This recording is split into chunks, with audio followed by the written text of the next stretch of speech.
সম্মানিত দর্শক, শবে বরাতে ইবাদত করেন, সেটা সমস্যা নাই করেন, যেহেতু রাসূল সাল্লাল্লাহু আলাইহি সাল্লামের একটা হাদিস। যদিও এই হাদিসের উপরে অনেকে বলতেছে বা অনেক মুহাদ্দিস কেরাম বলতেছে এই হাদিসটা সহিহ না, যে যখন শবে বরাতের রাত আসে বা লাইলাতুন নিসফি মিন শাবান, রাসূল বলেছে ফাকুমু লাইলাহা ওয়া সুমু নাহারাহা, যে তোমরা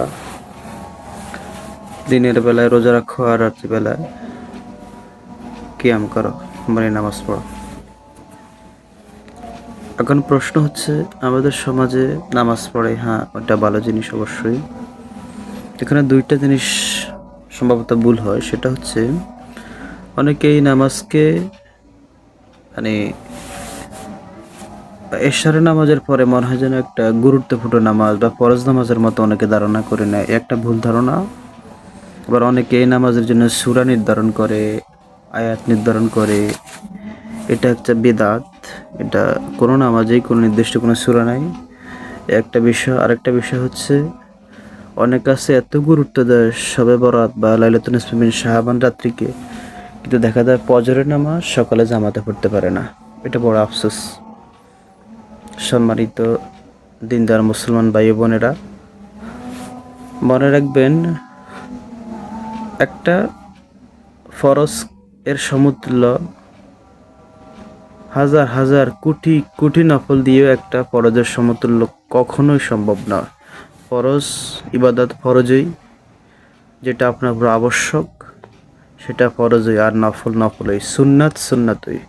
সুতরাং ফরজের উপরে কোনো নামাজকে আমরা গুরুত্ব দেওয়া ঠিক না। এই জন্য আপনি রাত্রিকালীন যদি আপনি নামাজ নাও পড়েন,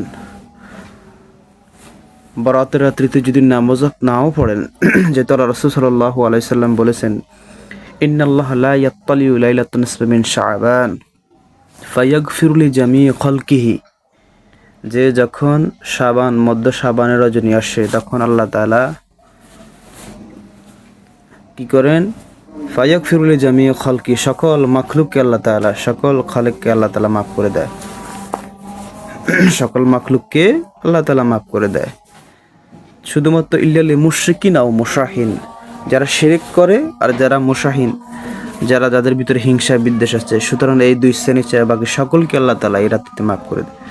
এই জন্য এই দুই শ্রেণীর লোক যারা, এদেরকে সাবধান হওয়া দরকার, এদেরকে আল্লাহর কাছে ক্ষমা চেয়ে এই রাত্রিতে সংশোধন হওয়া অত্যন্ত জরুরি। আসসালামু আলাইকুম ওয়া রাহমাতুল্লাহ।